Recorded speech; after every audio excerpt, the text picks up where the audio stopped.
you just abandon any precaution. You know, folks, something could happen here, and if it does, so what?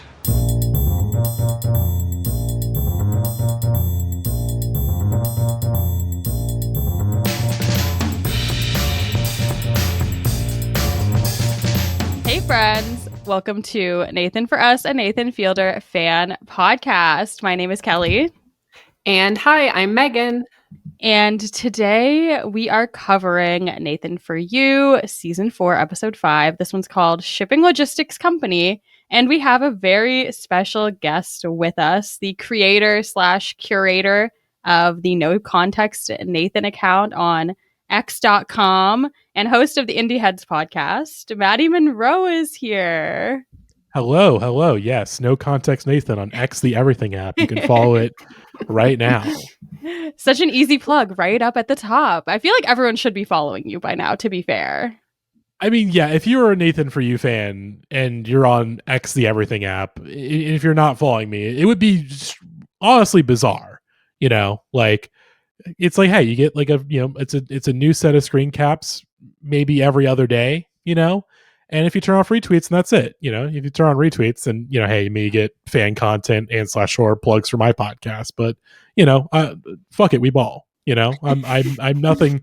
I will use whatever set of clout I have to promote my own things. I will absolutely do that. I have no shame. Maybe a little bit of shame, but like not a lot of shame. I mean, we feel that deeply. How much shame? Are you shameful enough that you would play the smoke detector alarm in a band setting?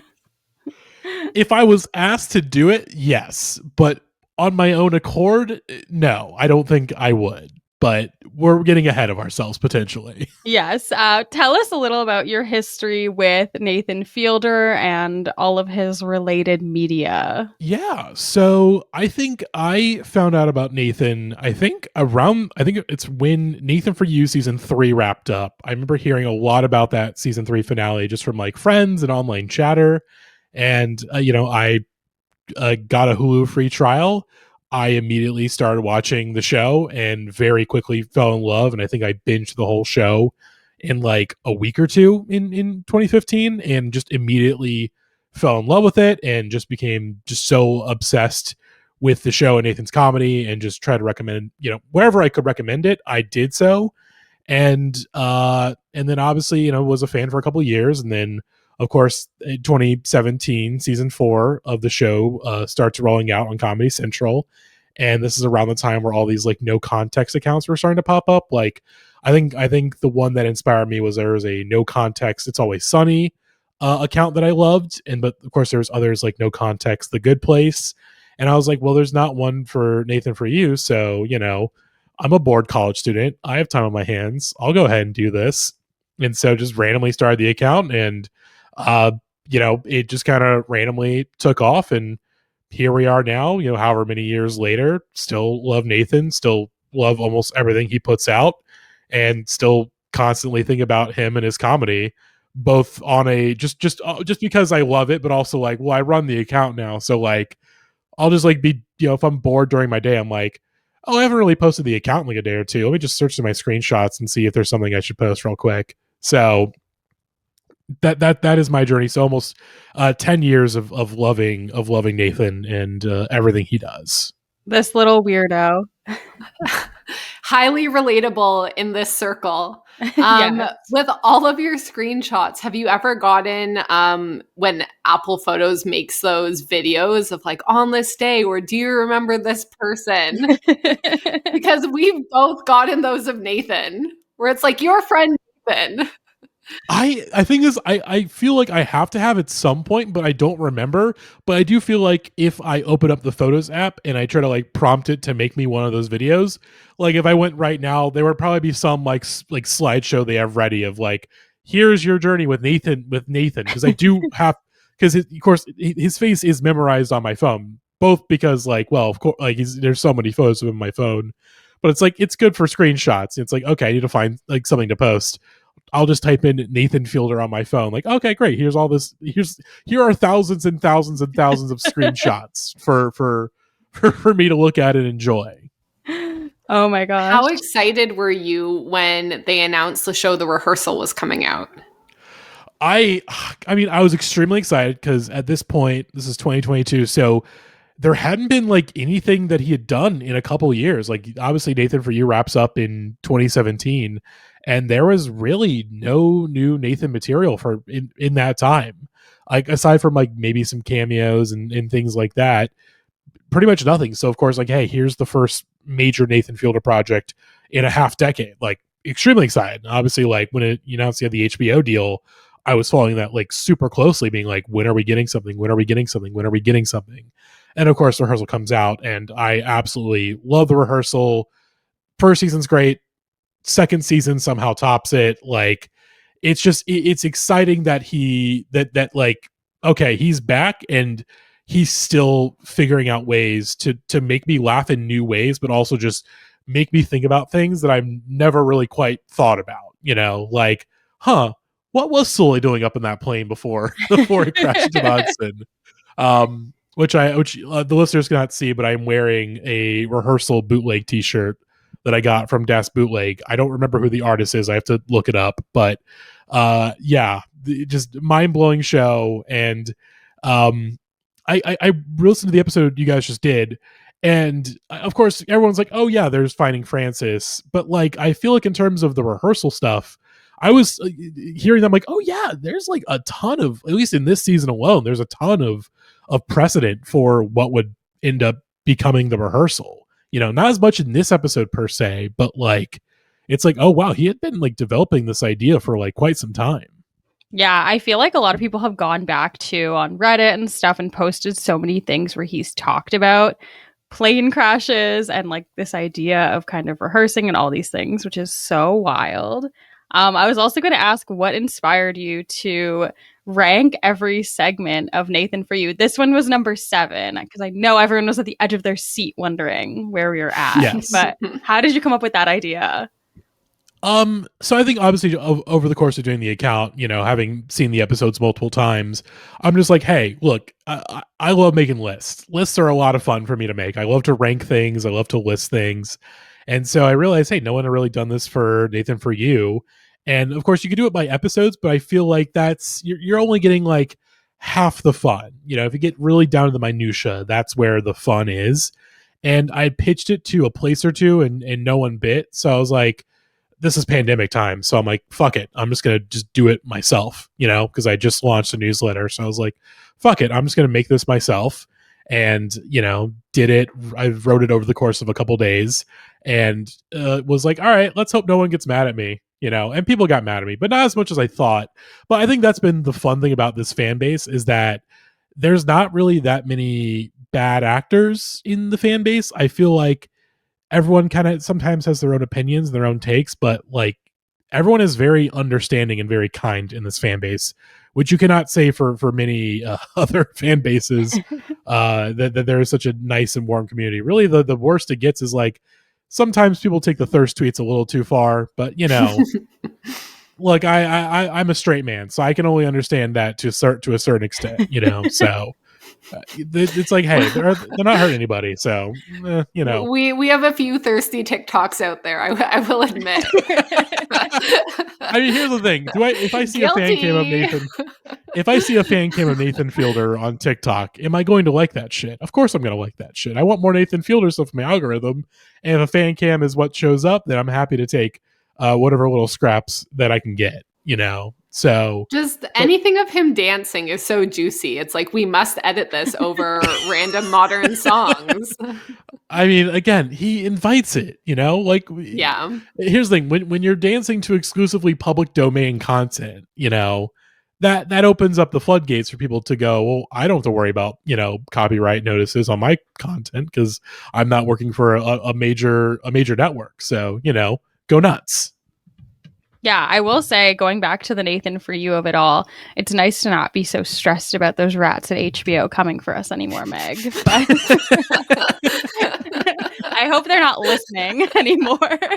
They've definitely bailed now that we've gone back to Nathan For You. But we interviewed quite a few people who were on the cast of the rehearsal, because a lot of them are just, pilots and people going about their life. They're not actors, where it's a little bit too far removed.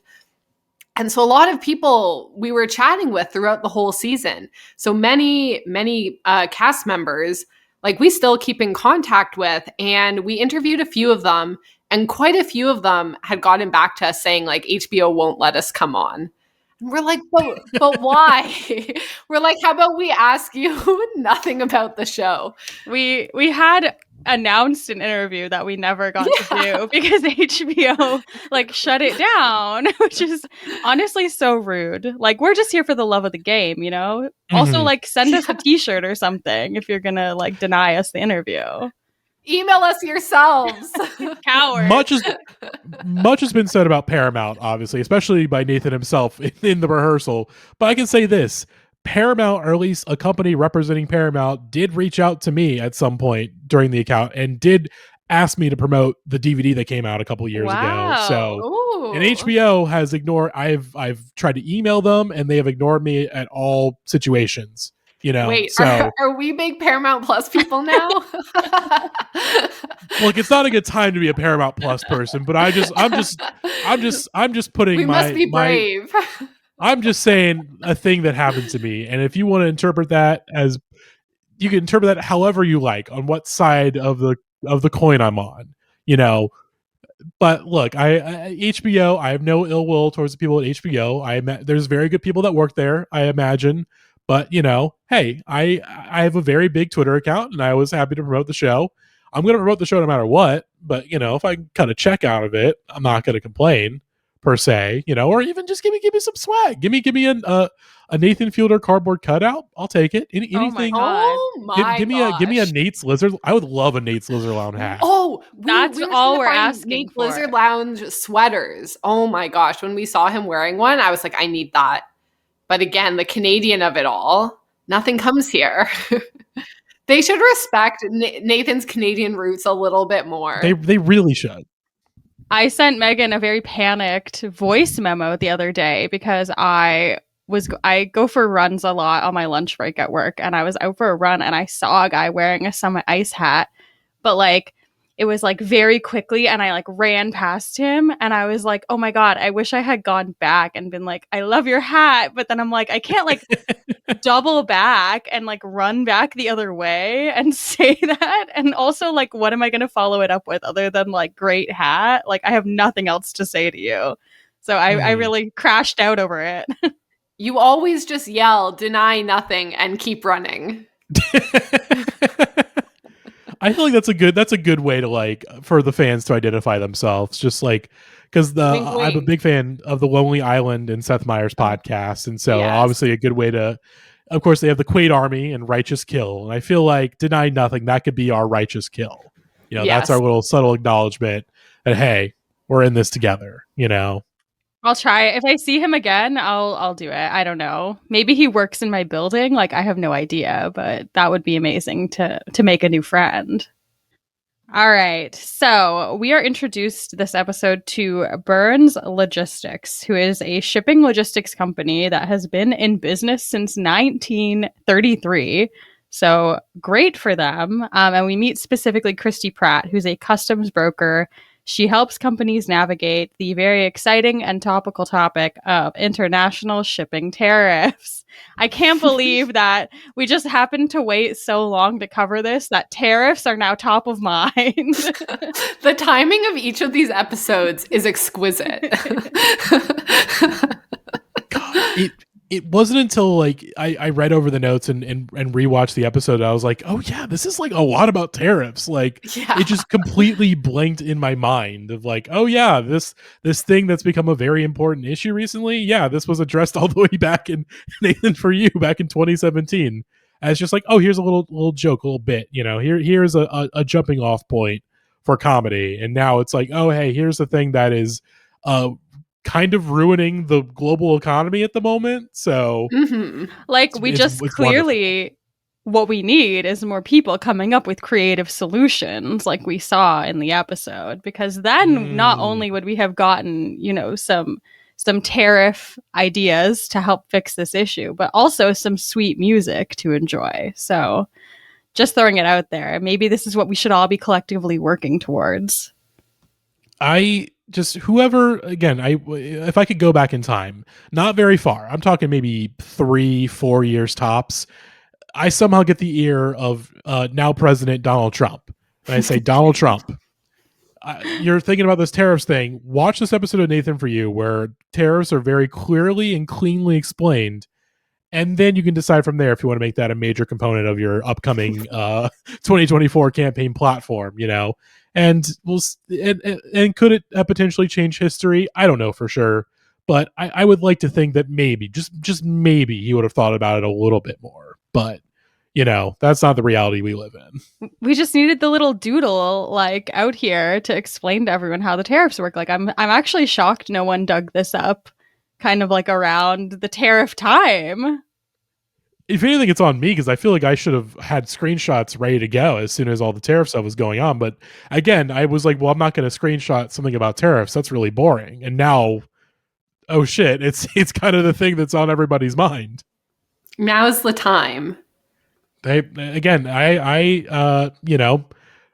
got my computer. I'm ready to go whenever it's time to get more screenshots, so maybe after I record, I'll screen cap all this tariff stuff, and see if it gets more than 100 retweets. But maybe I'm a little too late now that now things have moved on to other political topics have emerged that are ruining the world. There's bigger fish to fry right now than the tariffs, Yes. I think, as of recording on July 3rd, just so everyone knows what day we're talking right now.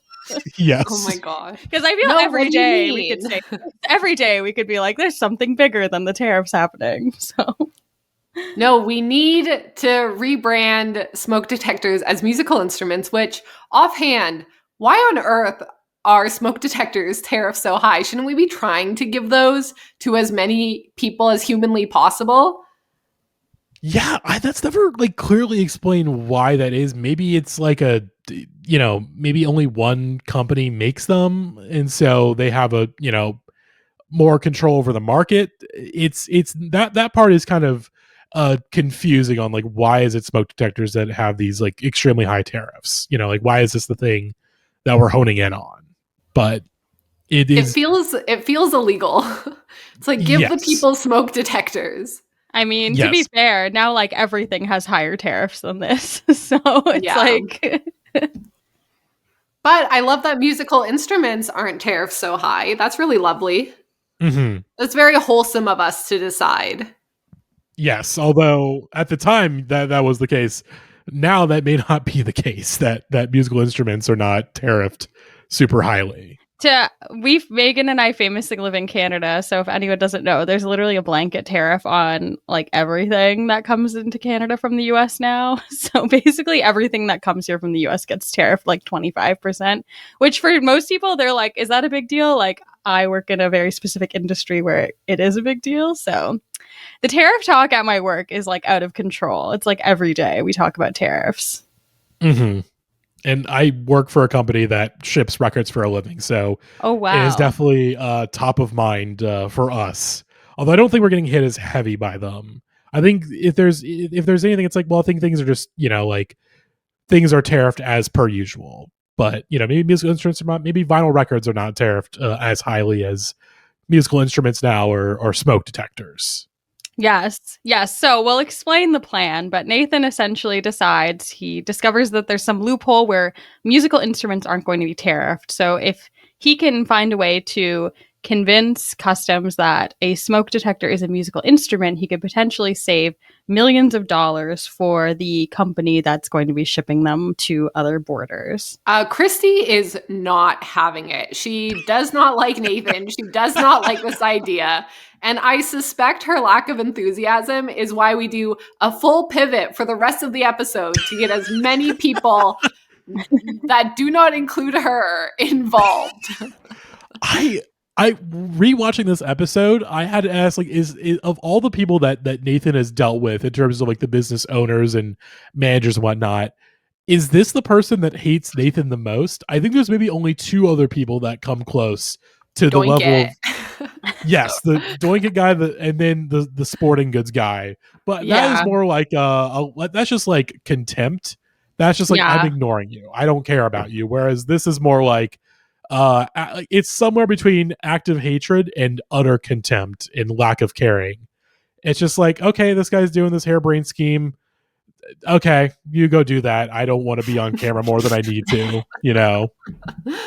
I know. I'm so torn. Like, is it a personality thing? Like, she just doesn't like the Nathan Fielder character personality, or is she like, it's the show, or does she really just like hate the idea? And I don't know if it's a Venn diagram, like what's going on with Christy, but she is a grade A hater.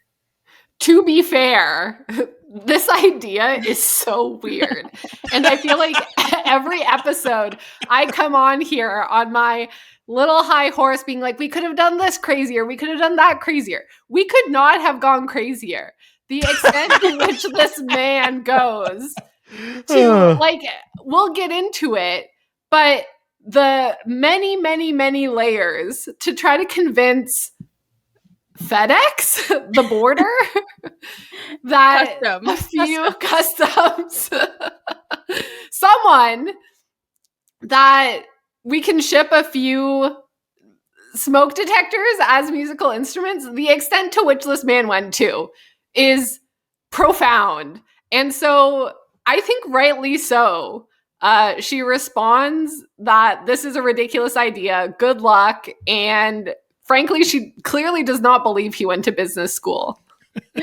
That's the funniest part. Like, why would he lie about that part of all the things? Like, she's not like, this is clearly a fake show. Like, this is not a real idea. She's just like very skeptical of the business school of it all. Look, here's the thing. You go, okay, why is she questioning this? Why is she questioning this? In this same episode, getting way ahead, he does lie about being like a music industry mogul and also lies about working for the Shell Corporation. So I understand the hesitation. This is a man that is willing to lie about his occupation on a dime for whatever it takes to for whatever it takes to get the idea across. So I understand the hesitation on this is her part. Completely fair. I think what we're saying is Christy acted completely normal given the situation. The way the only person ever to be on this show who acted in a way that like a normal person at their job would act. Like, this is how I would act if someone came to me with this plan. I'd be like, you're a fucking idiot. Yeah. I love that he just goes off and does this insane plan and just comes back and is like, look at the amazing things that I did for you. And she's like, okay, whatever. She's like, I don't think about you at all. Devastating. Oh, fuck. Honestly, maybe I'm coming back around. Now I'm obsessed with Christy. I think she might be my hero. She's amazing. Again, like, we love the people that go along with Nathan. Like, the shows would not happen if we didn't have enough suckers, which I'm just going to call them suckers because they're suckers, to go along with Nathan's like harebrained scheme. And it honestly, it really comes down to like the LA of it all, I think, is a big component. People want to be on TV. And if this is what it takes to be on TV, then that's fine. But Christy clearly does not give a fuck about being on TV. I mean, she works for a shipping logistics company. You know, I don't think they need like TV exposure the way that like a restaurant or a coffee shop needs that exposure. You know, she's like, everyone has to ship stuff. So, you know, I don't need this exposure, but like, you know, hey, things have maybe not been great. Let's hear this guy's ideas out. Okay, this is dumb. Okay, well, you know, is it going to cost us any money to do any of this stuff? No. Okay, sure, whatever. Move on. You know, we'll just keep. Well, you know, you go do that, and you know, I'll continue to do my job. You know, shipping things all across the world. You know, so I did make a note because we had it written that Christy was very skeptical of this idea, and I wrote, honestly, fair. Is this Nathan's worst idea?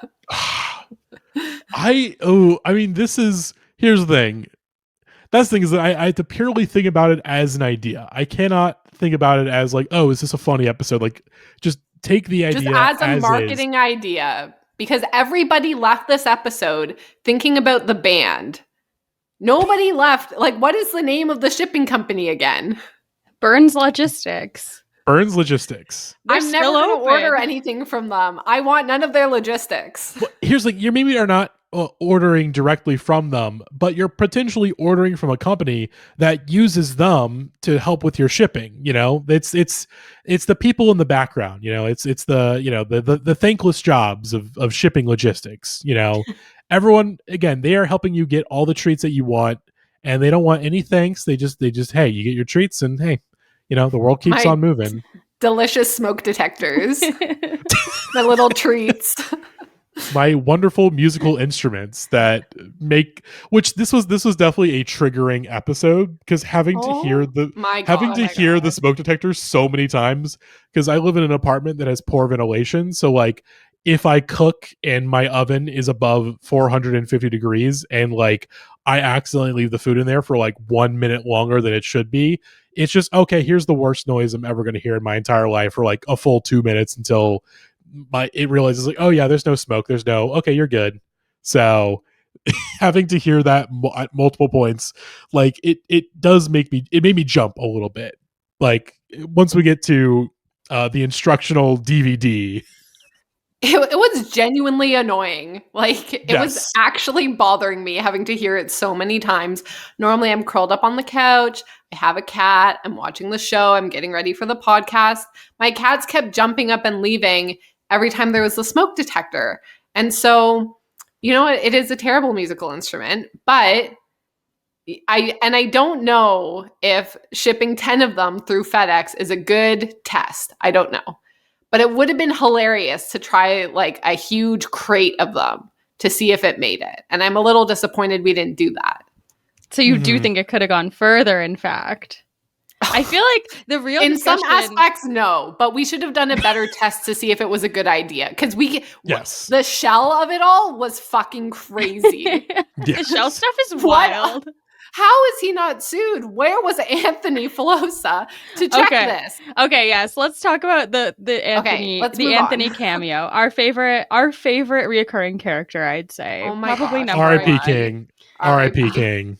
Literally, truly the best. Anthony Filosa is here because Anthony wants to go to him, letting him know all of the things that he's planning to do with the shipping logistics company in order to get these smoke detectors shipped. So he has redesigned the smoke detector box, labeled it a blue smoke detector, strap not included. He hires local legend Harmonica Greg to create an instructional DVD to include. And he goes to Anthony to ask him, you know, is this going to be okay? What do you think? And yeah, Anthony Filosa is exactly like us. He's like, Nathan, you need to go further. You know, this is not going to pass. He says the general public needs to consider the smoke detector as an instrument. And so basically you need to create a song, and that's kind of how we start off.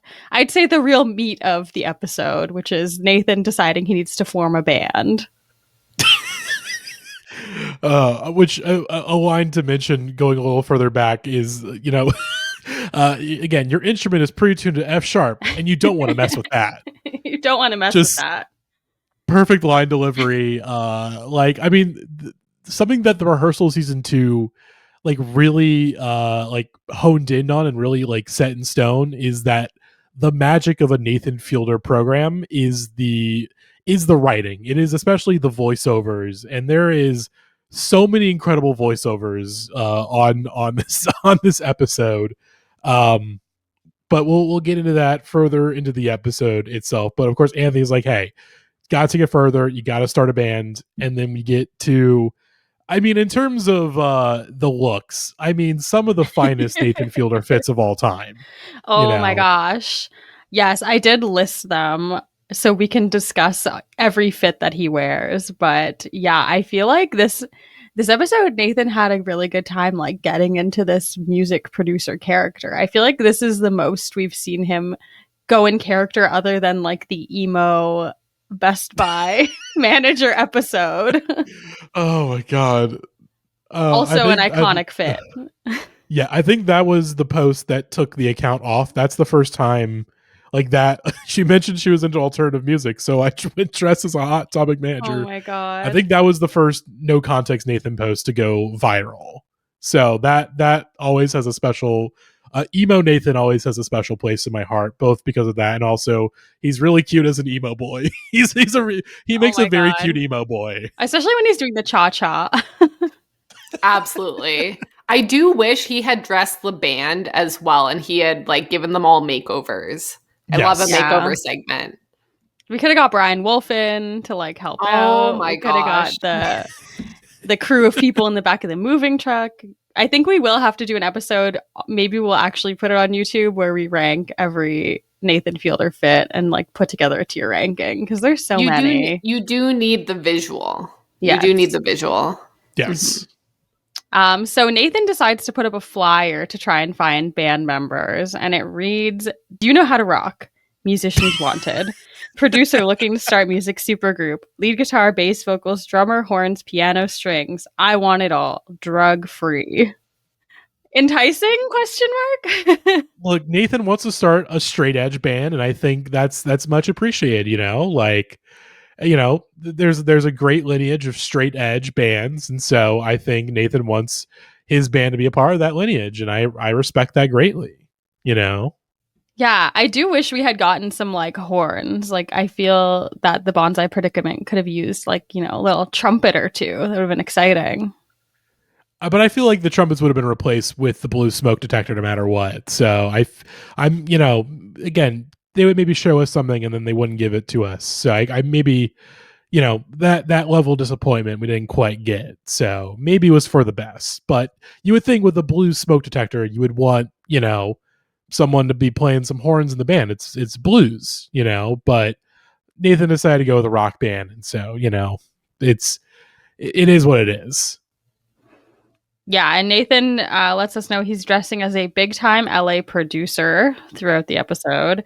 And we meet a couple of our band members. So we have Chris, who's the drummer, Yanni, who's the physically attractive singer, and then we also meet Eddie, who Nathan calls the most talented of the musicians. He does seem like the most talented, I will say. He was incredible. Oh, yeah. The few seconds we got of him playing not a real instrument, but the other instrument, a guitar. He was very, very good. So it was a bit of a bummer that we couldn't have seen him be more involved. I think he was saying, this is my art. I sing, I play guitar. Like I can make so much for you. And Nathan puts him in a little box and says, press this button sometimes. I mean, he literally says regarding his guitar, this is freedom to me. And like holds up the guitar. And so of course Nathan is like, oh, this is free. I'm immediately taking away your freedom. You have to play the blue smoke detector. Yeah, there is something I'll link in our show notes, but someone from the AV Club did do an interview with the band kind of like around the time of the episode coming out. And Eddie is one of the featured people in the interview. And he had a lot to say about filming this episode. And he did not care about his NDA. Which, again, braver than the people that you guys try to get on the show who did not want to break the HBO NDA, presumably. Which, to that I say, look, again, right now, the U.S. Copyright Office, nobody's there. So imagine, there's no lawyers. You can do whatever you want now. It's all good. You can't get in trouble. You trust us. You won't get in trouble. Say what you want to say. Just reach out. Just come back. We don't even live in the U.S. Exactly. So, statute of limitations or whatever, again, seek asylum in Canada and then, record the episode, come on. We'll welcome you with open arms. Exactly. I just want to say for the auditions itself, I mean, I always love a good audition scene in a Nathan Fielder project. And the musicians that do not get selected, I feel so sad because they're so awesome. The white boy rapper that immediately opens up. He was the so good. He's so cool. He would have been such a funny character. That would have been great. I do need his whole backstory, honestly. I would have loved to watch him listen to Nathan sing his song. I think that would have been Yeah. really great. Or like him singing Yanni's song would also be incredible. Yeah. Like him interacting with Yeah. Yanni, I feel, would have also been an interesting dynamic. Absolutely, yeah. Nathan could have put together a new metal band. You know, you have the singer, then you got the rapper. You know, Oh my god. that could have been again. I feel like there's many ways in which the bonsai predicament could be improved, but I mean, really, what the audition scene in this is just like, man, Los Angeles is such an awesome town. It's full of so many weird fucking people, so many weird people with bizarre stories and bizarre circumstances. Like, what led you to be in this room with Nathan Fielder and then proceed to rap in front of him? That's the magic of LA, is that there's so many stories and so many beautiful people, and I'm so sad that only so few got selected to be in the band. Yeah. And we know they're all drug free. We do know that. Hey, honestly, look, white boy rappers, you know, some of them are straight edge, but you know, that guy looked like a stoner, so I could understand Nathan being like, well, you know, I say drug free and marijuana is included in that. Although No. that Did you does read beg the the question of poster? Yanni. I think Yanni looks like he smokes. I think he meant like California sober, you know? I think he's just like that's my opinion. Only because Nathan's from Vancouver, famously. That's Yes. like one of the most stoner places in Canada. True. So we would need more clarification, but still, you know, I do think that there's a lot of potential in having a rapper in the band, and I'm sad that you know that's how you know that Nathan Fielder is not a real music industry guru, because I am a music industry guru myself, and I immediately would have gotten the white boy rapper in the band, like no questions. So you know, next time, Nathan, if you're listening, next time you need, if for some reason some musical thing is involved, please come to me. I work in this industry. I know many things. I can help you out so much. I could be your music industry consultant next time it is needed, you know, especially with that Wings of Voice contestant that didn't realize the show that she was on. So, you know, Oh no, I can help you navigate. She knew. She literally, her team went to Nathan's team and were like, you need to promote her way more and promote her new songs. And they said no. So they said, okay, we're going to break the NDA and go talk about it to get promotion. She 100% knew the whole time. Yeah. Also, I'm so glad that we get this little audition sequence, again, coming right off of Wings of Voice. It's such a fun throw forward of what we get to see. I'm shocked he didn't mention his Canadian Idol days this episode. But I thought that it was really fun. Again, another great episode to come back to after the rehearsal and see those little nuggets of what he tries to do. Mm-hmm.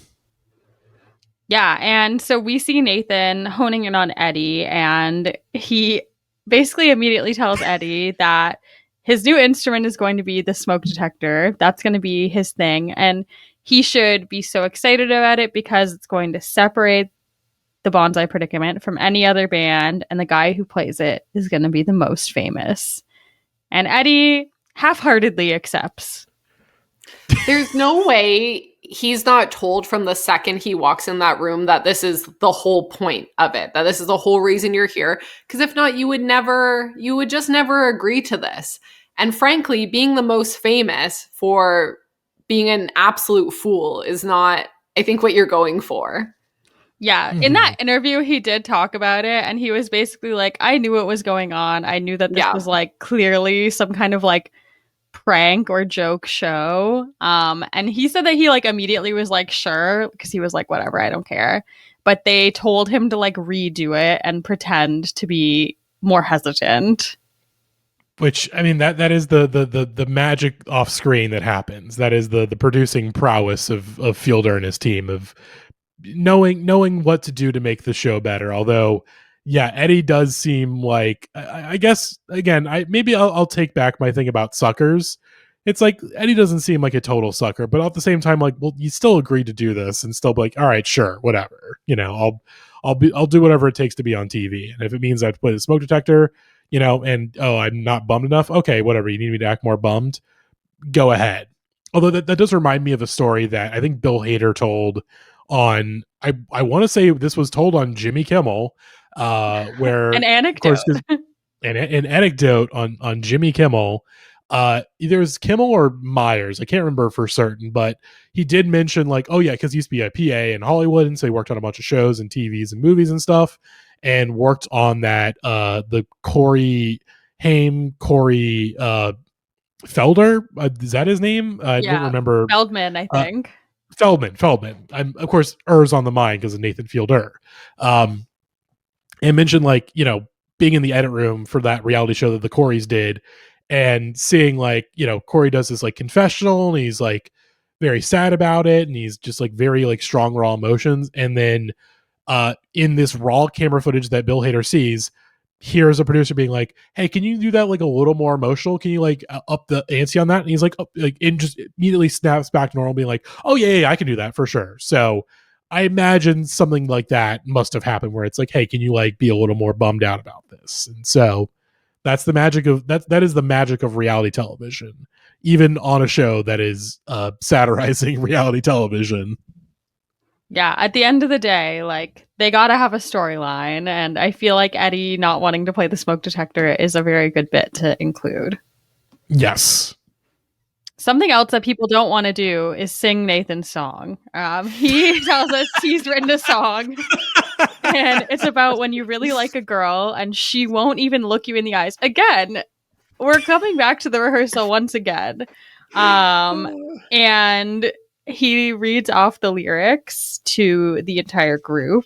Megan, would you like to do a dramatic reading of the lyrics to Nathan's untitled song? I did take the time to write them down. But as I'm reading them, I would like you to be thinking about, is this song about someone who won't look you in the eye? Because I don't know if that comes across in his lyrics that he clearly spent 5 minutes on. This is before ChatGPT, so like this came from Nathan's real brain. Art. From the heart, you know, it's from the heart. Yeah, he says, when I talk to other people about you, I say her. In my bed rests a pillow where you once were. My lips, my hair, my skin, my eyes. When you left me, it was a big surprise. Maybe one day I'll wake up on Jupiter, an entire planet, just me and her. So it sounds like they were in a relationship, which I assume means you were looking each other in the eyes at some point. You have a whole planet for each other. You were like, you have a pillow that she once rested her head on. Like, this is not about someone not looking you in the eye, right? Well, maybe not at that point, but eventually not looking you in the eye. So never you again. Is this song about an alien? Because why is she on Jupiter? Well, why is he on Jupiter as well? Oh, I assume he's going after her. Also, it seems to me like this is an alien that looks like him, because he says, my lips, my hair, my skin, my eyes. It's like, is Nathan falling in love with himself as an alien from Jupiter? Well, there's another rehearsal connection, you know, with the fake Nathan on the rehearsal, you know. It's just, again, just something to think about, something to consider, you know. Maddie, our music expert. Yes. Kelly and I I should be the music. We clearly cannot decipher these lyrics. We are lost. We think there's aliens. We think he's chasing himself or an alien to Jupiter. We do not know what he means. Please explain. So, okay, famously, the song Hey There Delilah. Of course, when you hear that song, you go, okay, this is someone that this person was like clearly in like a relationship with, or like maybe had a crush on or something. And I think that's what this is. This is it's a crush fantasy song, much like Hey There Delilah. You know, I think, you know, you can't take these lyrics all too literally. You know, I think, and Nathan is someone that, you know, look, the way that he set the song up, he's kind of asking you to take it, you know, literally. It's, you know, explains the premise of the song very clearly, but the lyrics kind of contradict that. But if you read between the lines, you can kind of see, okay, this is about a girl that doesn't want to look me in the eyes, but what if she did? What if she did? But then also, what if she left me too? So, you know, there's a lot that's going on with Nathan Fielder's mental when we listen to this. And of course, maybe one day I'll wake up on Jupiter. Of course, there's the famous saying, girls go to, or is it girls or boys go to Jupiter to get more stupider? Oh, it is. So we have your interpretation, whereas Kelly thinks he's chasing an alien like himself to make out on the planet. Listen, the first lyric is when I talk to other people Kelly, about we really need to move on. When I talk to other people, we've heard your interpretation. We need to proceed. I say her, like, because he's embarrassed. He doesn't want to be like, I'm talking about an alien. So anyways, Yanni introduces his song. Kelly, we've heard enough. That the band is shockingly more interested in. Yes. And Yanni, what a wonderful himbo Yanni is. I'll just say it. He's such a wonderful himbo. And introduces like, hey, I have a song too called Orphan Skies, and sings it so singerly. He sings it in his wonderful Yanni way, which I guess it's been a while since I've listened to the song and I've watched the episode, and I was just like, oh, this guy like sucks at singing. He's not a very good singer. He's actually quite bad, which does make me want the white boy rapper even more, because that would have been I would have liked, that would have offered some spice to the group. But Yanni, he sings his song Orphan Skies, and we get one of my favorite Nathan line deliveries, which is they like this song more, and that's great because the best song won, and that's what we want. Yeah. Oh, Nathan. I mean, it is what it is. Orphan Skies, seemingly the better song. We'll never know for sure because we didn't get the rest of Nathan's alien love song, but we are going with Orphan Skies. And Nathan does inform them that they do need to put the smoke detector onto the song. The band is very hesitant, upset by this. They're not stoked. But Nathan says to them, no offense, but if you guys are good enough, you should be able to make it work, right? So rough. Look, he's not wrong, like, hey, I've hired you to be this great rock and roll band, that this super group, so you should be able to make it work, right? And look, there's so many things that get shipped en masse that potentially could have worked a little better. Again, even I know many musicians, I listen to a variety of genres and all that stuff, and I would be hard pressed to find a music genre or musician that could make the smoke detector work in one of their songs, at least in the way that it sounds as they're rehearsing Orphan Skies in the studio that they're in, the rehearsal space that they're in, which is extremely red. That is a thing that really distracted me. It was how red the room is. Like, it's kind of overwhelming. It would have, that is just it's there's times where some people consider Nathan Fielder to be the devil, and I feel like that makes the metaphor really obvious that, hey, he has put all these musicians into his own personal hell to record this song with the fucking blue smoke detector. It's giving Twin Peaks, like, big time. Oh my! I would love to see the bonsai predicament at the Roadhouse. I would kill to see that. But I was going to say, Caroline Polachek did put a smoke detector on one of her songs. Yes. It's at the beginning though, and it's like very faint. But like, damn, I cannot believe that. I'm like, she must have seen this episode, right? Like, she must be aware of this. She's in the target demographic. There's many celebrities out there that are fans of Nathan Fielder, so it wouldn't surprise me. She seems goofy. I feel like she knows about this. But anyway, if anyone wants to check that out, the song's called Hope Ever Asking. Yes. But I'm not sure which one of you was mentioning, of course, the whole thing is, are they in on this? Are they aware that, like, again, are they just, are they being told to put up a fight about it, or are they just like, okay, what you want to put a smoke detector here? Whatever, sure. They are for sure in on it, but it doesn't deter us from the plan. It doesn't stop us trying to get lowered tariffs on our smoke detectors.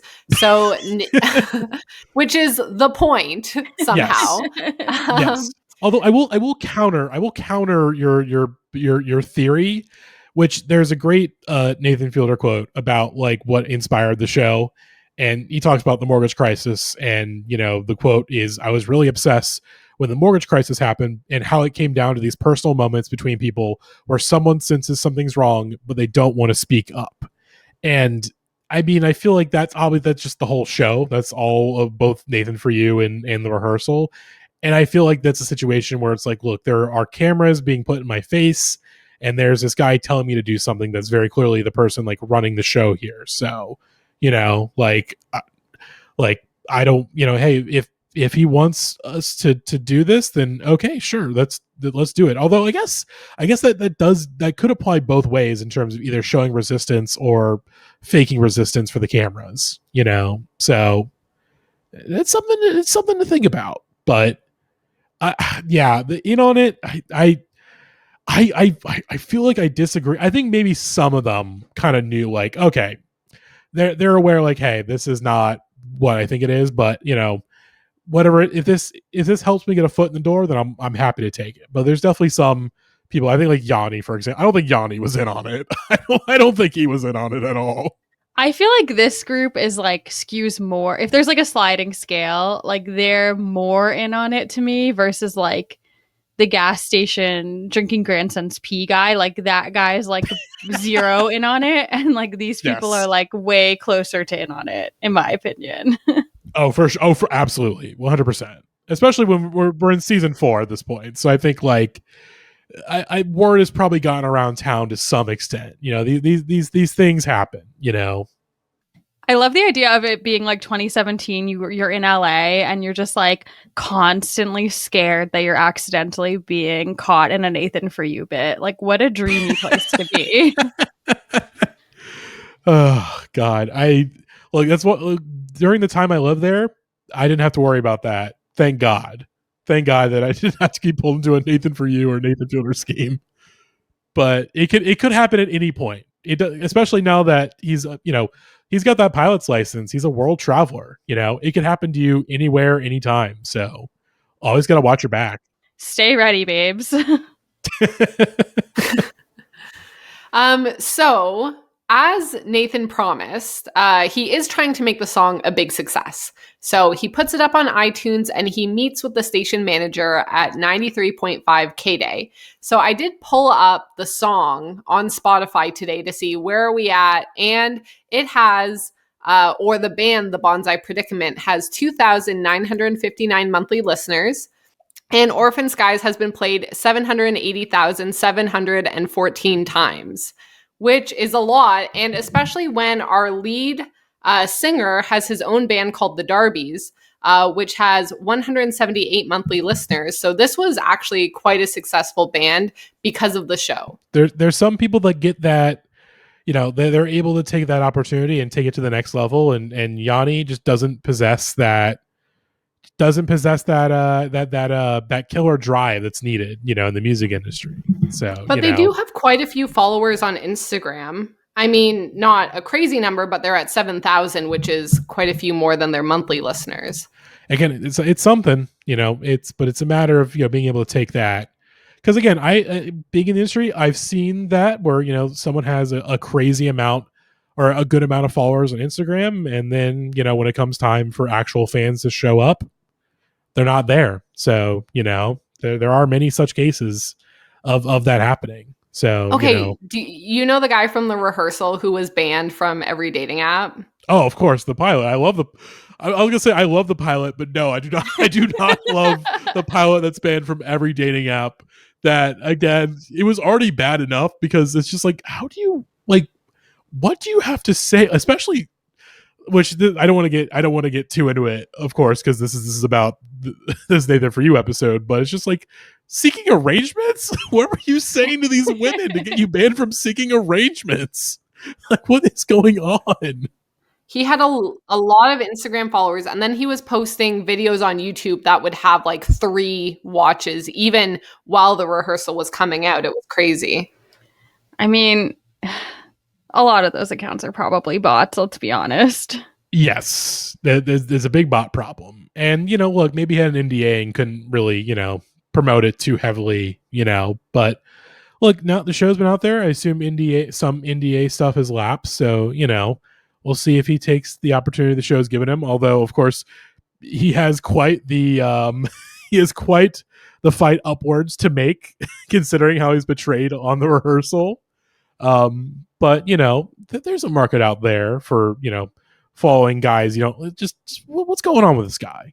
There's a market out there, and if he can take advantage of that, potentially, he could have a second career as a second career as a not pilot. But well, don't quit his your day second job. career is going to be as an author because he has a book coming out. Not to keep talking about this man's book, but it's called Catch Flights, Not Feelings.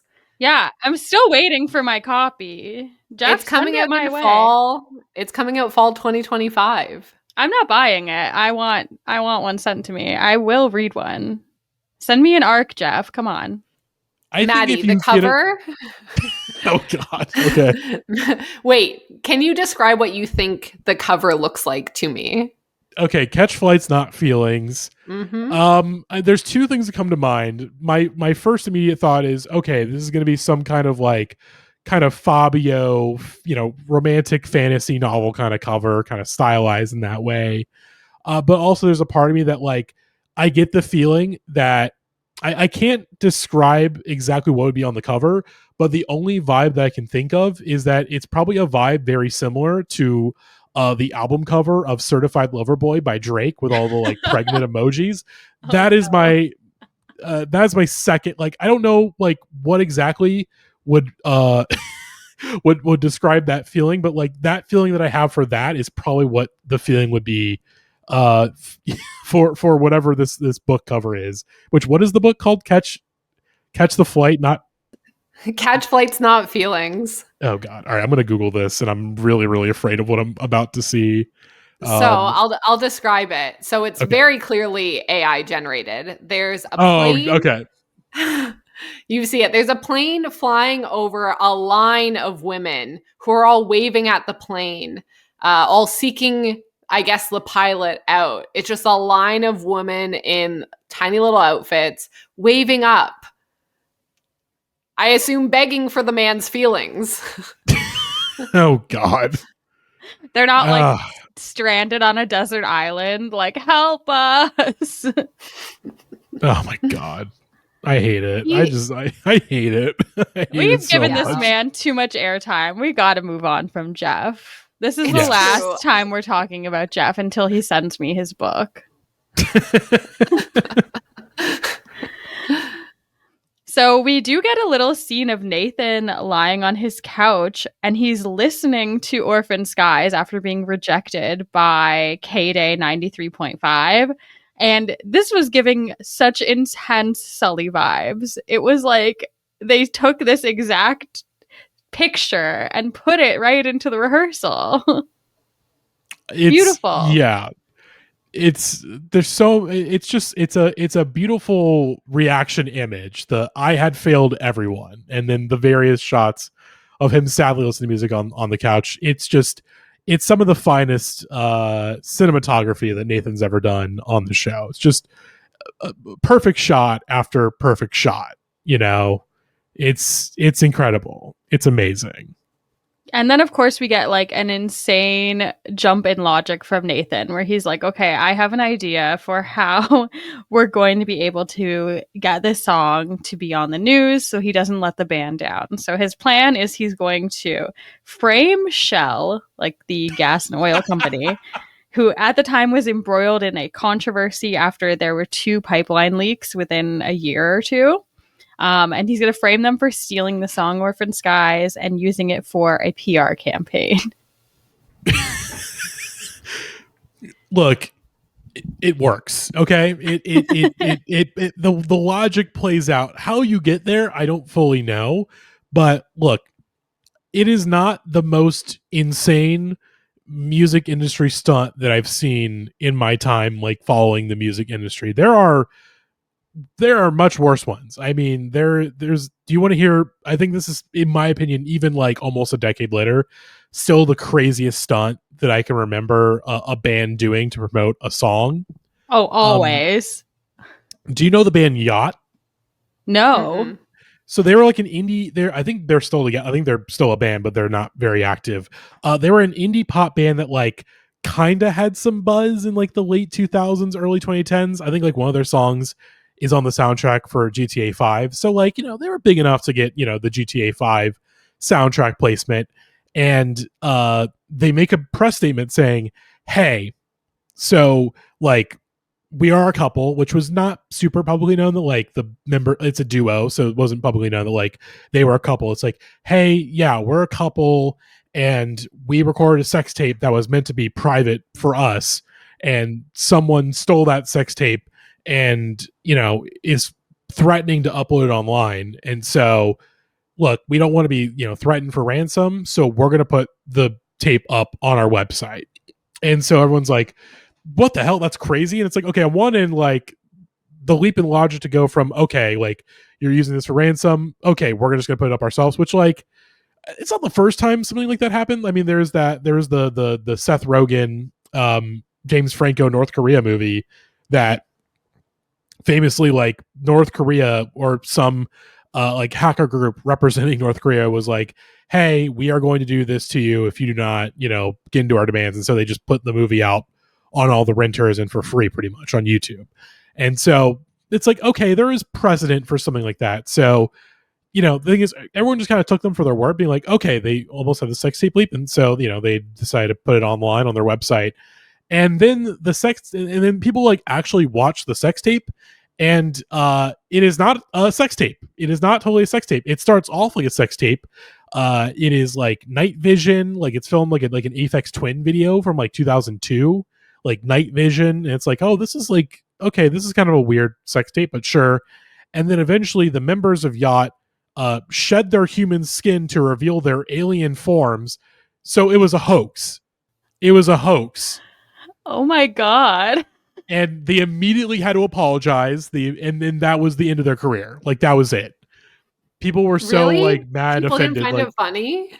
people did not find it funny to like have this like genuine like public sympathy, being like, hey, this leaked and people felt bad, and then turns out it was just like very insensitive like publicity for their fucking music video.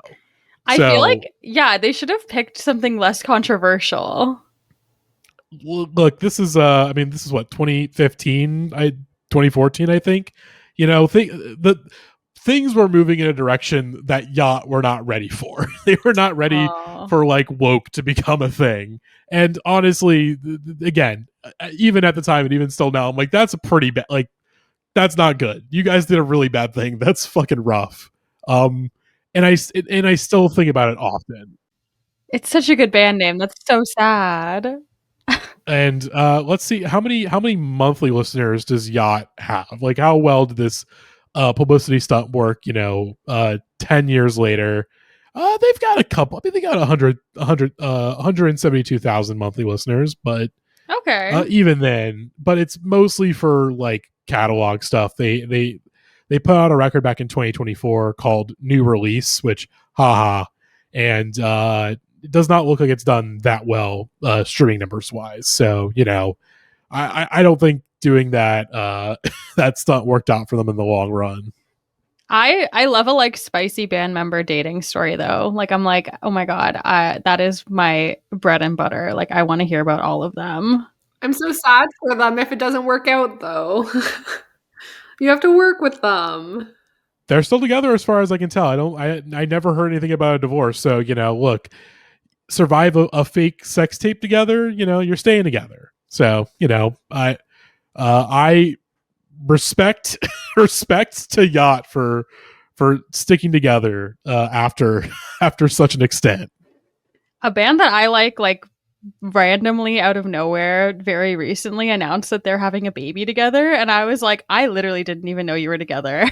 And it was insane.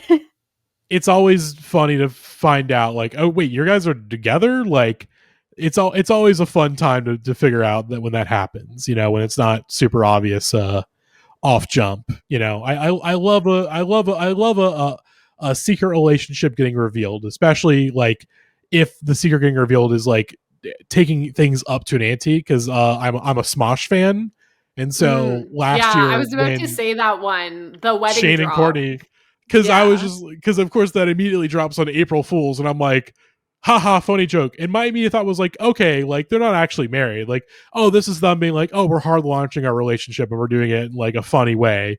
And then over the course of a few days, it's like, oh no, they got married. They got legit married. It was just like, that's very sweet and nice. That is, see, that's a nice way to do it. That is, no harm is done. There's no insensitivities. It's just like, hey, we got married, and we put the announcement up on April Fools, you know, to kind of, you know, throw people for a bit of a loop. That is ultimately harmless. Great, fun, more stuff like that. You know, we don't need any more negativity in the world. Yeah, I love that. Our friends got married on April 2nd. They were really close to getting married on April 1st. And they're like because people all like have taglines and stuff nowadays for weddings and like hashtags. And it was like almost a joke. And I guess the guy who got married would have definitely made it a very big deal if they got married on April Fools. I mean, look, it's beautiful if you do. I mean, honestly, they probably should have. It's kind of beautiful to have your, you know, your anniversary on April Fools. It wouldn't have been absolutely insufferable if they had done that. So I'm glad it didn't happen. Okay, on second thought, I may be wrong. I don't know your friends. This is like my best guy friend. He right after the wedding went to Disneyland, painted his face like Braveheart, got completely hammered. Sorry, he didn't paint his face. He went to a face painter at Disney World and was like, "I want you to for paint like my the face children like Braveheart."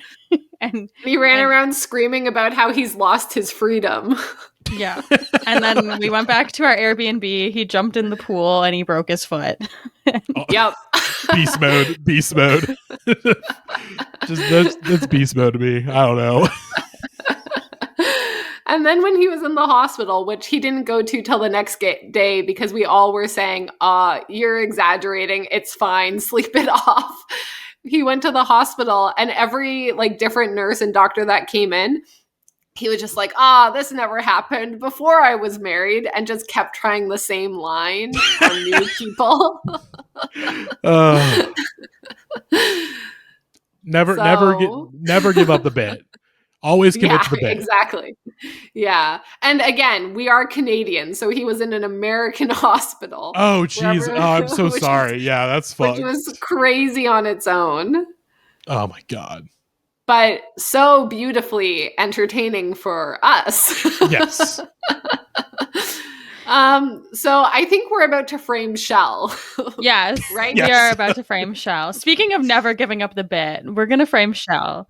So Nathan heads to Tracy, California. He puts up some flyers announcing there's going to be a town hall with reps from Shell, and they're going to be discussing the recent oil spills because it has really affected this community. And then he also puts up a short-term job posting for a PR position at Shell. And acting as the VP of Shell, Nathan meets this potential hire named Victor and essentially interviews him. He lets him know that there's a bunch of cameras because Victor's going to be the 1 millionth employee, and hires him for this PR job. This must be the most illegal thing Nathan has done, no? It is up there. You know, there's like again, this is fucking crazy. This is bad. This is really bad. I mean, one of my immediate questions was just like, did Shell ever sue Where was Nathan? the retaliation? Yeah, like were they able to get away with it like parody? Like, no, that's not how. Like, no, like there's so many levels of deceit going on here. And this is the point where I was like, you know what? This was enough. We didn't need more than this. You've done enough. We can try to get, I guess, the blues musical smoke detector into another country for slightly less tariffs. But let's pretend to hire this man to work for Shell to go do PR recon for them. Like, oh my god. so many people should have sued him, right? Yes. This again, it genuinely Where was Paramount. Anthony? Yeah, where was Anthony? I mean, Where was again, Anthony? I would love to get an insight into the various legal departments that have worked for Nathan in his shows, because what kind of magic do they pull off where they did not get sued? Like what happened? Because like when I think about the most evil things that Nathan has done, this may be in the top 5 of like most evil things he's ever done, which is obviously which is the lying to this man that he's working for Shell. There's that, obviously. And then like being like, hey, we have this thing here and there's, look, there's oil spills. Like, we don't want them to happen, but they do happen. So I'm going to show you some photos and you tell me how you feel about it. And then shows Victor these photos, and Victor immediately is just like, I feel okay. I feel all right. I don't feel anything. Looks like a fun day at the beach, to a photo of like a tiny bird in oil. It's horrific. It's so bad. It's, oh my god. Victor is honestly so good at his job. He really is good, and it's really concerning. I was really concerned. But every time Nathan was asking him to go somewhere else to apologize on Shell's behalf or to do something, I was like, this is his first day on the job. The confidence of this man is insane. He's just like, yeah, absolutely, I'll take care of it for you. I was like, what? Can you hire people to take care of things for you like this? Look, the economy, folks, the economy. People will do desperate things for a job, and this is clearly a man that has had many, many jobs. And if this is what it takes, he's past the point of giving a fuck. He knows what they want, and so he will give it to them, as he happily accepts the job, sees the oil spills, and goes, I feel okay, I feel all right, I don't feel anything, and shakes Nathan's hand and immediately takes the job, and that leads us back to Tracy, California. But I hope Shell hired him, like, for real. They were like, wow, that man was an incredible spokesperson.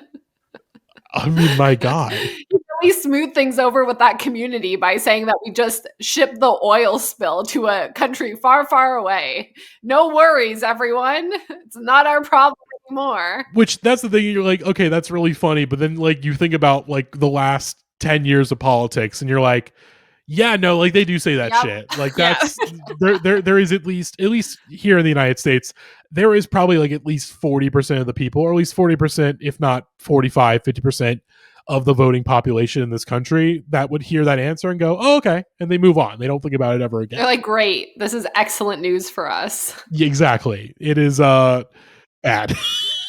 The people attending this meeting, they got their snacks, they got a fun little show, they got to hear a beautiful music number, and they got reassured that the oil spill was really no problem. And if you knew much about the oil industry, you would know that this is very small. This happens. It's not a big deal. Like, you wouldn't know, but now you know. Not a big deal. No worries. Have some juice and a cookie. Oh my God. Kay, we need to talk about the commercial. Yes. Because I have never seen such a perfect parody of like a corporate shill commercial. I recently went to a Salesforce event. Not to talk shit on Salesforce on the podcast.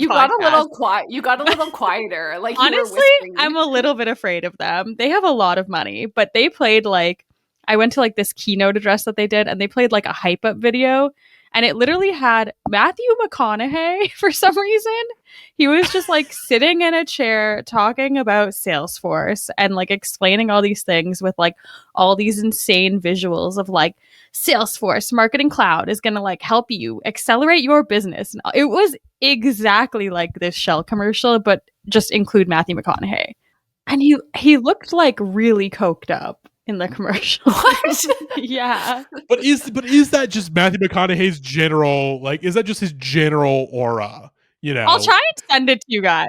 I feel like we're on different parts of the internet for Matthew McConaughey. I'm like watching him make a tuna recipe. You're watching him like coked up in a commercial. I feel like I haven't seen that.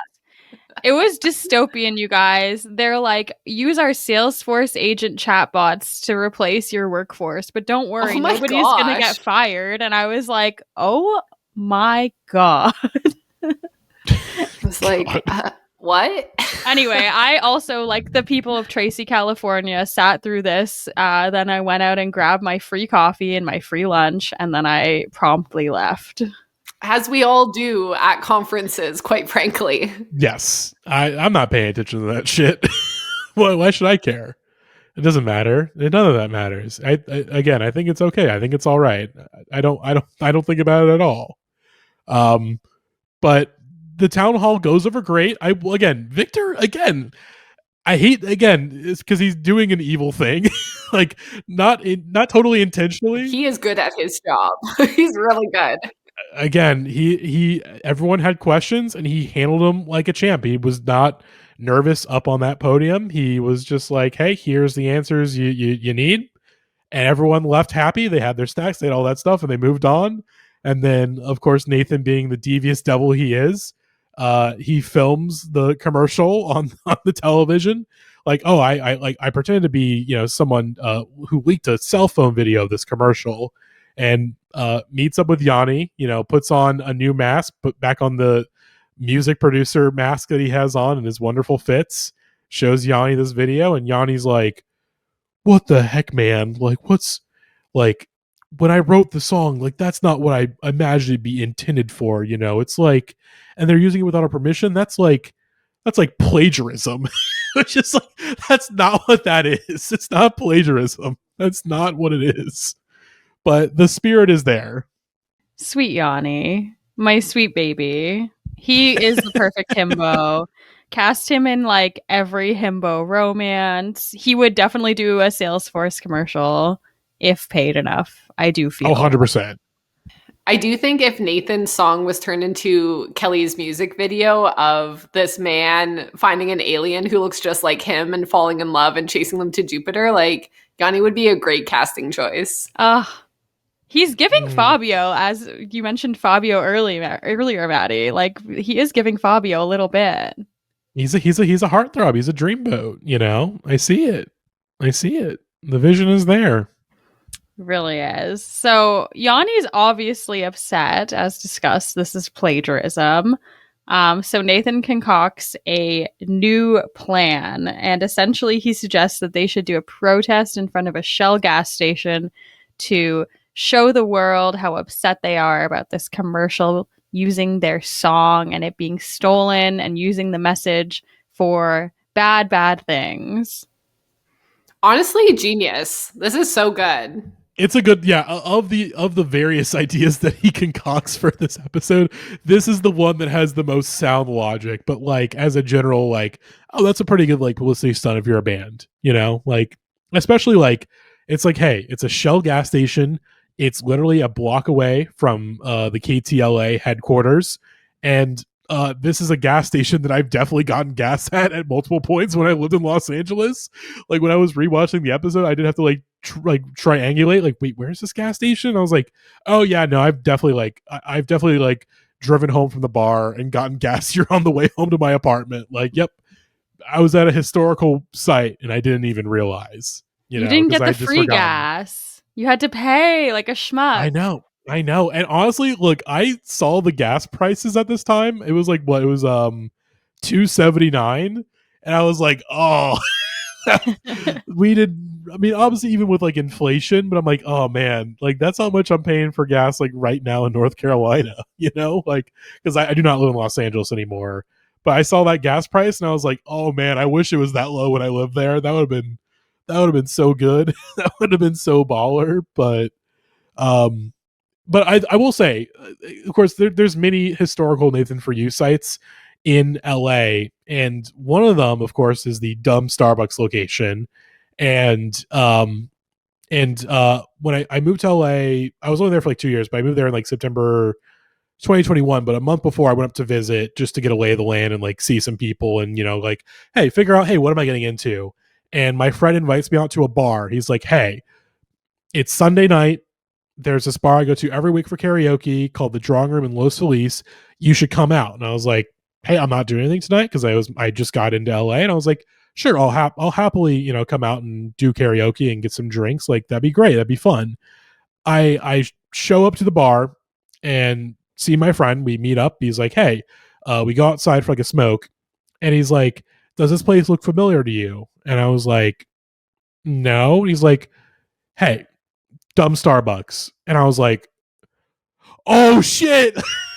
So in this bar during my time in LA, I went to this bar like every week pretty much.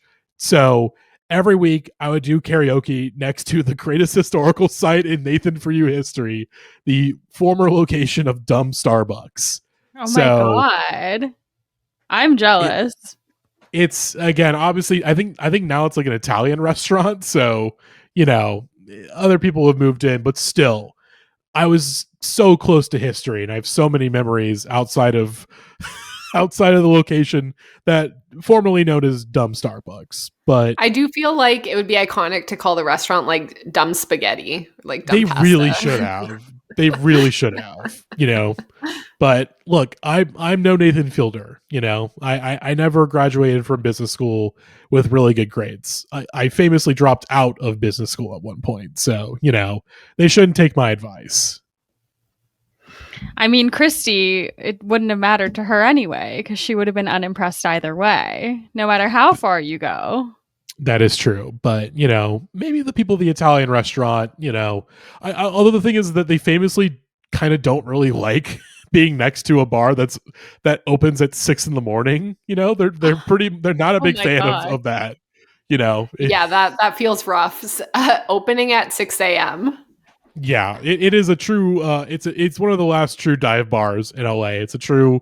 Again, if you're a real ass alcoholic, you're going there to get your alcohol. So, you know. Oh, now, you did say one thing I would like us to flesh out a little bit more. Yes. Is the old dumb Starbucks location the most iconic Nathan location?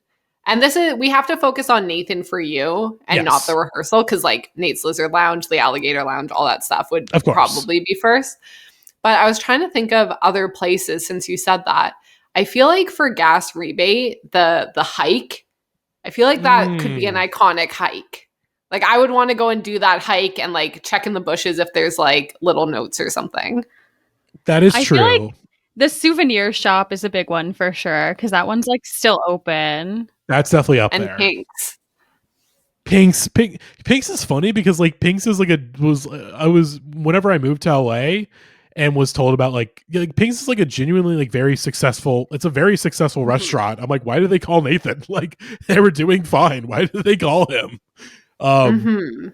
But I would still say dumb Starbucks. I mean, obviously, the thing is obviously it's closed now, of course. But you know, for a site that is like that area solely known for that and that alone, I feel like you got to give it to dumb Starbucks. Although the souvenir shop is definitely a close second, I would say.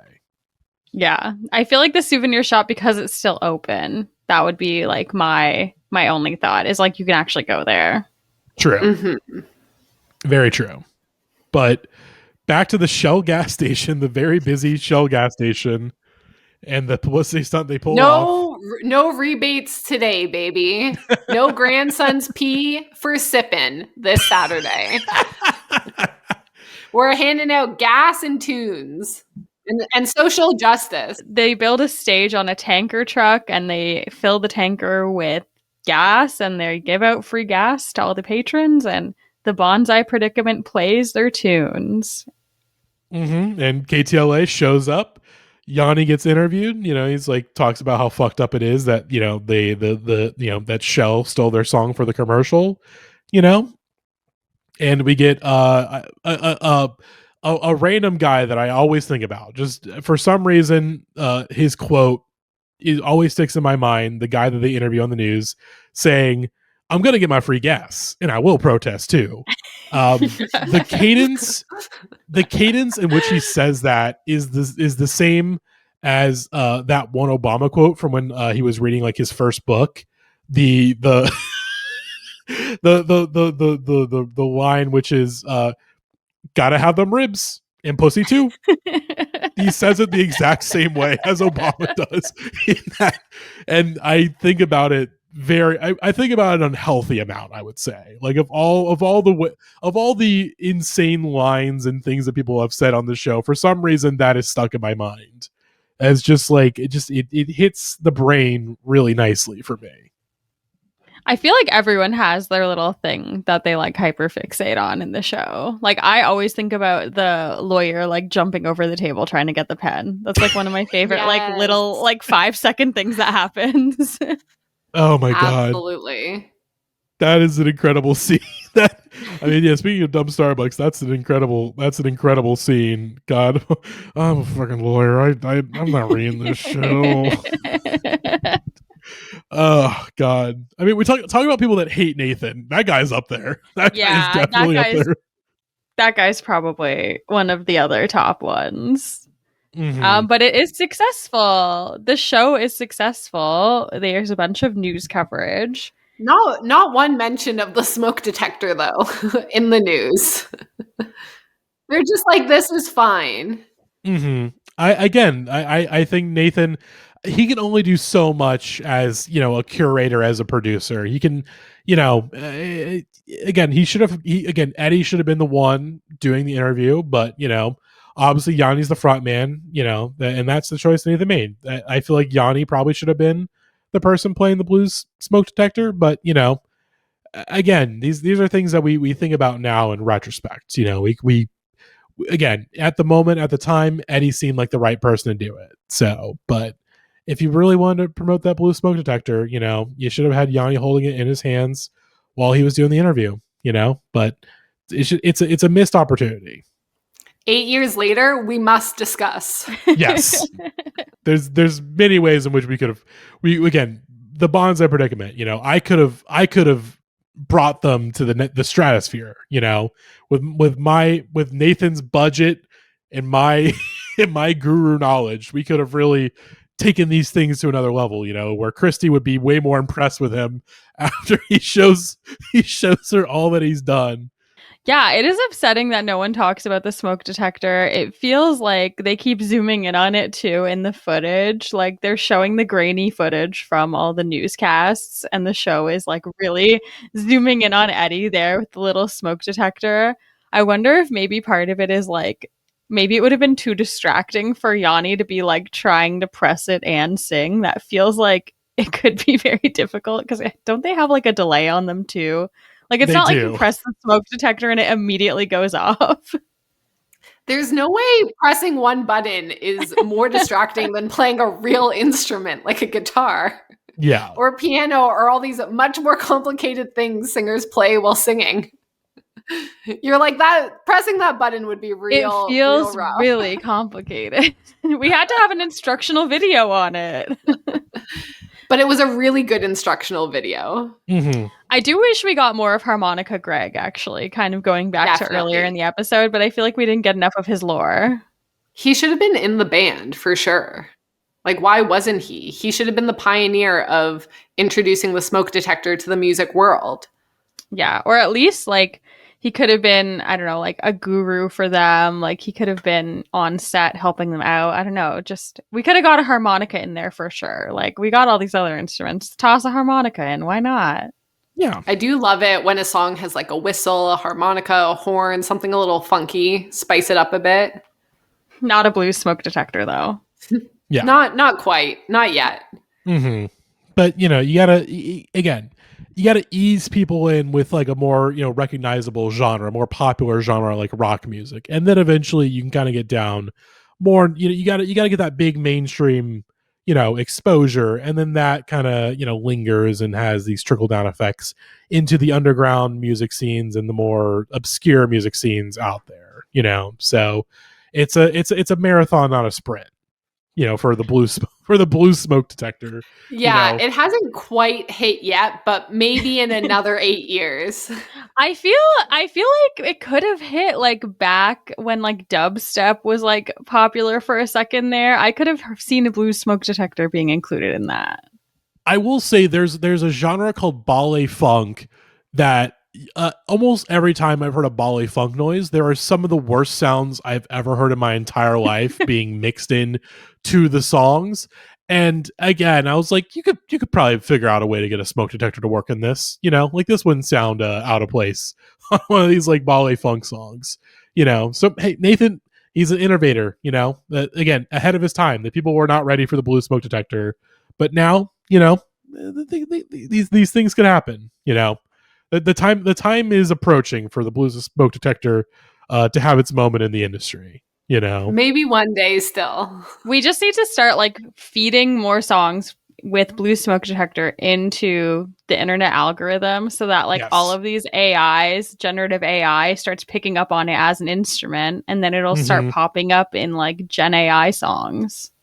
Yes, 100%. I mean, the Velvet Sundown, whoever that AI band that's become a thing in the news, Velvet Sundown. If your creator is listening to this, you already have 500,000 monthly listeners. Look, again, you could introduce these things. It's again, you want more publicity. There's an opportunity to get more publicity. So again, more things to think about. Be bold. Yeah, because Christy really needs some more help getting those tariffs lowered today. So all these bands need to start incorporating the blue smoke detector so she can get a little bit less for shipping. 100%. I mean, or other things. Like, I feel like there's a lot of like random household items that make satisfying sounds. Like, I'm just thinking like flicking a lighter. Like, that's a great sound. Maybe that could be the next instrument. We need to see what is the most expensive thing to ship for this specific logistics company. And then it probably makes a better sound than the smoke detector. I'm trying to think what it would be. And I feel like I am trying to think like what would be the most expensive thing that's being shipped. I was going to initially say like, oh, like weapons, but like if anything, that's actually probably the least. The most satisfying sound. Gorgeous on the ears. Look, one of the, hey, a huge pop song in the 2000s, MIA's Paper Planes, famously features gunshots. There is precedent. You could a desert eagle could be a musical instrument,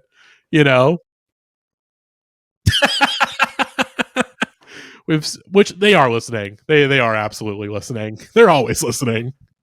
Oh God. But Christy, he goes through all this effort. He's like, look, I've proven to you that people now view the smoke detector as an instrument. He ships 10 of these things to somebody in South America. And I think South Africa, right? He said. I think it was South America. Okay. I think he's like, I have a buddy in South America, and so he ships some of these through to them. And hey, guess what? They get shipped. There's no issue. There's no tariffs. Again, they said musical instruments, and they said, okay, we believe you, and didn't check any further. He got the package. It was all good. But once again, Christy, not impressed, not convinced. And why was she not convinced, and why was she not impressed? She was so unimpressed. She's like, well, it's a one small package from FedEx. Those usually get where they're going. Like, girl, you being paid by big FedEx right now? What is going on? We gotta investigate Christy and burn shipping logistics. I almost forgot the name for a second. Yeah. I almost forgot the name of the company that he's helping. They're still open. Their website has not been updated seemingly since 2023, but they probably don't need to update their website much to be honest. Although of course they maybe they're maybe a little too overwhelmed with all the tariffs that like we don't have time to update our website. We got to figure out what's going on here. Yeah, it also identifies as women-owned business, and I'm like, maybe Christy moved up. Maybe she's like the owner now. She's such a hard ass. I feel like, that's how you move up in the world of shipping logistics. Potentially, or maybe she cashed out and said, I'm good and retired. So, and either way, good for her. Watching her watch this episode would have been such a treat. It would have been a great bonus. Like, what the fuck is happening? She should have done commentary on the episode. I would have loved that. We don't know how much she knows, right? Because all that really they show is Nathan being like, oh, I shipped these to my friend and they didn't get a tariff. But we don't think that, like, do we think that he explained the whole scheme, or he just was like, yeah, it worked? You have to explain it. He probably didn't explain the shell of it all, of I pretended to be Shell and hired a man temporarily, and then tricked him into like copywriting a song, and then we went and gave out free gas. It was just like, hey, we got the smoke detector as an instrument on the news. Ergo, it's a real instrument that we can prove and point to. So, cha-ching, baby. Mm-hmm. I feel like the most diabolical thing is right at the end where he makes Victor go apologize to Yanni on behalf of Shell. This was so funny, and Yanni was so chill about it. He was just like, as a man, I'm asking you, a man, to accept my apology. No, that's And Victor. Yanni's That's like, Victor "Oh, saying okay." that. No, Yanni's I know. That's what trying to Victor be said. And resistant a little Yanni's bit. like, okay. It's like, okay. God, Victor, even to the very end, he's just like, again, I will die for my company, Shell Yeah. Corporation. I've worked for Shell for 5 minutes and already I'm ready to lay it all down. I must be loyal to my capo. A man who stands up, a man who apologizes, a man who has immediate loyalty. Victor's great. I mean, I love that in this, Nathan is initially in his music producer costume, and then right before, like, there's a little like, before the entrance outside switches into his Shell vice president costume to coach fucking Victor to do the apology. It's again, as we said. It's again, if you're wondering why would Christy not believe him when he says he graduated from business school, here you go. Here you go. Here's maybe why she'd be hesitant to believe him. I do think we should have continued to use Victor more, and Nathan should have kept hiring him to go apologize to people on his behalf, just in general, but also to go and explain to Christy that this is a great idea. Like, hey, clearly you don't love what I'm offering, but here's Victor, head of what other company do we want to pretend he works for, to tell you about like some big music company being like, oh yeah, we completely accept and acknowledge the smoke detector as an instrument now. Yeah, and I'm telling you. He could represent the company that's making the smoke detectors because they're just the shippers, they're not making the smoke detectors. So could have very easily, have him come in and be like, hey, I represent this. And, we work with Nathan on this idea. And we think this could be, a really great opportunity for us to save some money. We help you out. You help us out, like, again. And I think really that comes down to, if there was a season 5 of Nathan For You, we absolutely would have seen Victor again at some point. Like, he's too good to not have him show up again at some point, Yeah, 10 out of 10 character. Yes.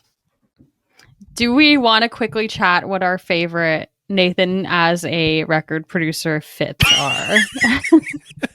Absolutely. There's some notable ones, certainly. Yes. For me, the Imagine John Lennon t-shirt is such a good one. It is like, thankfully, I've mainly really just worked in like more in the indie music world, so I have not run across into any people that were dressed exactly like Nathan, but like I've been adjacent enough, and that is just it's beautiful. It's just such a inspired fit that he has on, and I think for Halloween this year I definitely need to buy the Imagine John Lennon t-shirt and get that page boy hat and get that vest, and it'd be a great Halloween costume that nobody would know what the fuck I am, So yeah, the outfits are all like definitely of a certain era, and I don't even think it's like necessarily 2017. Like, these all read very like 2011, like that kind of era to me. Like, if I was dressing as a female version of this, I'd probably be wearing like a big owl necklace and like also a skinny scarf. I think my favorite one is he's in like a striped suit, but then also it's kind of outlined with white thread, and then he's wearing a matching fedora hat that has a skull on it. And that look really that one was my personal favorite. Look, seeing him in that fit, I'm like, look, when I was in middle school, did I want to dress exactly like that at some point? 100%, so definitely a low-key traumatizing fit. That would have he would have been eating those grade 7s up if he wore that to 100%. school. 100%. You mean when he's also in grade 7? Yes, not as an adult, not as like a teacher. Yes. We just need to clarify. Yes. Oh, fuck. Any of the outfits, I think like they were all pretty on par, but anyone that has a hat, I felt like really, really elevated. Mm-hmm. Yeah, the accessories. The hat accessory really brought whatever outfit he was wearing up a few notches. And so again, the one that you mentioned with the fedora, when he was auditioning members of the band and he had that, I don't know what it's called, but is it like a page cap? Page boy hat. A page boy hat with his shirt that says rock and roll. I feel like anyone with a hat, it was really extra special. Mm-hmm. Yeah, the special shout out to the skull scarf as well. It was like a knockoff Alexander McQueen skull scarf, like an incredible find. I'm sure the costume department had so much fun doing this episode. Oh, 100%. The scarf and the like shitty leather jacket too. Yeah. Like these are all fits that I obviously at the very least, wanted to wear in middle school, but also like I think for as someone that played GTA Online during the early days, I feel like 75% of the characters that I ran into, like online players in GTA Online, had fits that were almost exactly like this, So I think I would love to have seen the Pinterest mood board for the costume department when they were doing this episode. Honestly, what a fun show to get to work on if you are a costume person. Like doing this, you just you never know what you're going to get, and then occasionally you get this kind of assignment. Like, oh, what a great day that would have been. Mm-hmm. Mm-hmm. And I think that kind of wraps up the episode for this week. We will be back next week, continuing along with our Nathan For You journey. So hopefully everyone will come along with that. Maddie, tell the people what you've got going on, all your plugs, anything else you want to add, all that good stuff. Yeah. So of course, no context, Nathan. Go follow the account if you want Nathan For You screenshots.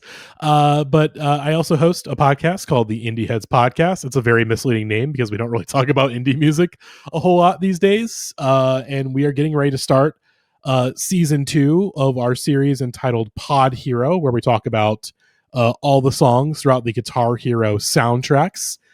Season 2 will be covering Guitar Hero 3, and let me double check, because again, here's the thing, I'm just a producer on that series. I do not have a whole lot of familiarity with the Guitar Hero series, but we're going to be going through the Guitar Hero 3 soundtrack, Guitar Hero World Tour, and also the Aerosmith and Metallica spinoffs. So it's going to be, yeah, there was a Guitar Hero Aerosmith game. That was the first. The first band that got their own game. There was also a Beatles one as well that I played for a whole summer. That was Rock Band, and that is going to be Band, yeah. That'll be a whole other series at some point, I imagine, when we get to the band heroes or the Rock Band stuff. But if you haven't ranked the Big Shiny Tunes, may I request?